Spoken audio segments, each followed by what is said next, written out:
Who are you allowing to influence you? Are they challenging you, inspiring you, pushing you forward? You don't have time to waste with people that bring out the worst in you. Life is flying by. We don't get a do-over. This is it. Well, what if I hurt their feelings? What if you miss your destiny? What if they keep you from becoming who you were created to be? They may not want it bad enough. They may be okay with mediocrity, compromise, and barely getting by in life. That's their choice, but that's not who you are. You have seeds of greatness. You're destined to leave your mark. You weren't created to fit in, to be average, to live with addictions, dysfunction, lack, struggle. You were created to stand out in the crowd, to be a cut above. Now do your part and distinguish yourself. Be willing to do what others won't do. Yes, it takes discipline. Yes, you have to say no to carnal desires, but the pain of discipline is less than the pain of regret. It's hard to bite your tongue, not say what you feel, but that pain is less than the pain of having someone you love walk away. It's hard to lay off the junk food, things that are not good for you. That pain is less than the pain of not being healthy. It's hard to break away from a friend that's pulling you down, but that pain is less than not reaching your dreams. One of the saddest things is to come to the end of life and wonder what I could have become. What if I wouldn't have let those people talk me out of my miracle? What if I would have broken away from those friends that were causing me to compromise? Where would I be? What if I would have treated my spouse with respect? What if I would have taken that step of faith in my career and not played it safe all the time? You don't have to wonder. You can start right now. It is not too late to become who God's created you to be. And the only way you can set the example is you have to always be willing to work. I don't follow people who talk about what they used to do in life. I don't give a fuck what you used to do. I don't care, like, you used to be the basketball. I don't care. What are you doing today? You may not be that person now, but what are you still doing to try to excel in life? And a lot of people now are talking. I hear so much talk. I don't hear a lot of work. I hear a lot of people telling you what you should be doing, how you should be doing it, how you should be fucking living. And I look at them and you're fat, you're out of shape, you look like shit, but you're telling a motherfucker how to live. No, man, I won't listen to you. There's so many people speaking this shit. And that's what bothered me a lot in the military. There's a lot of people talking shit. I don't see the real suffering behind it, behind what you're saying. That's why everybody said, man, you talk with so much passion because it's a real fucking place. It sucks to get up in the morning time. It was raining like cats and dogs. I want to get my shoes on and go run. But guess what? I got my shit on and ran. We all have time. We all have time.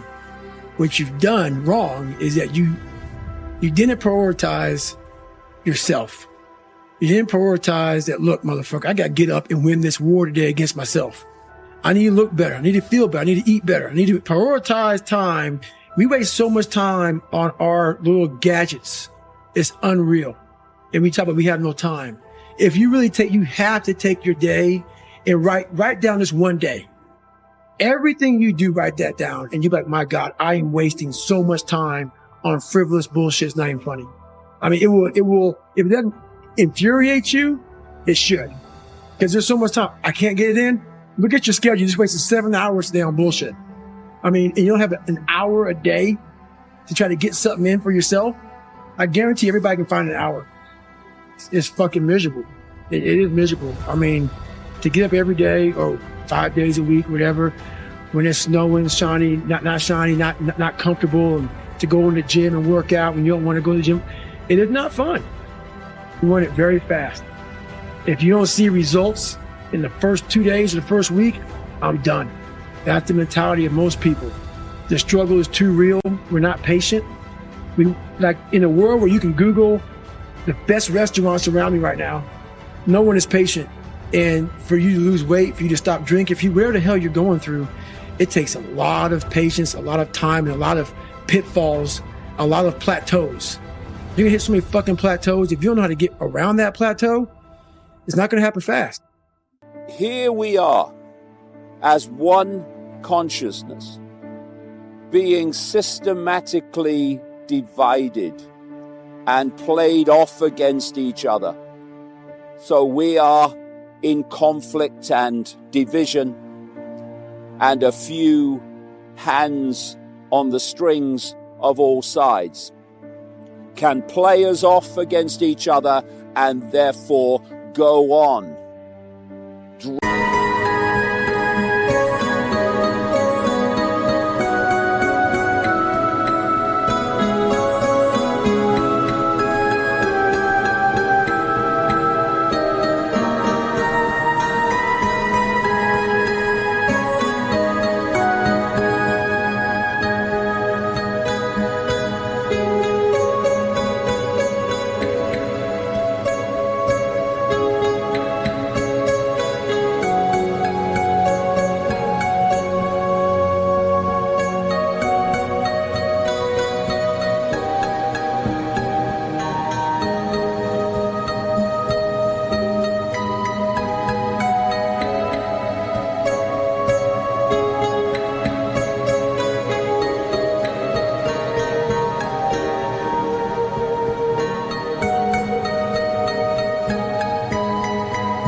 Driving the human family into a Orwellian global dystopia. Up to this point, unchallenged, because we're too busy fighting ourselves. We're not supposed to know that we are all one, because the potential for people coming together in common cause is too great. Coming together in common cause to demand freedom. We are not looking at random events. What is happening now has not just come out of nowhere. It's been planned for enormous amounts of time. And through this process, everything has been put into place so that it can be played out now. As that which has been in the hidden all these decades, all these centuries, has now entered the room and put itself on public display. What is life? And what is the meaning of life? Does life even have a meaning? Life is consciousness, and it is learning to understand what this consciousness is, what it means, and also to understand where this consciousness lies, where it exists in the realm of things. People will say, well, it exists within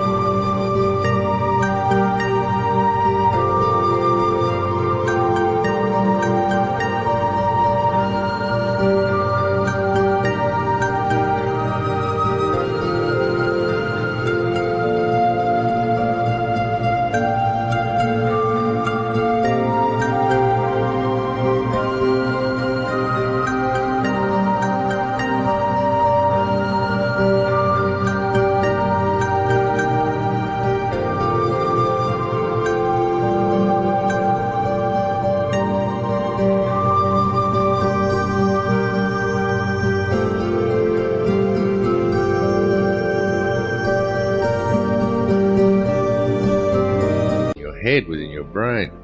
But even as you say this, you know that the statement simply can't be true because it's just too big. All that thought and all that memory.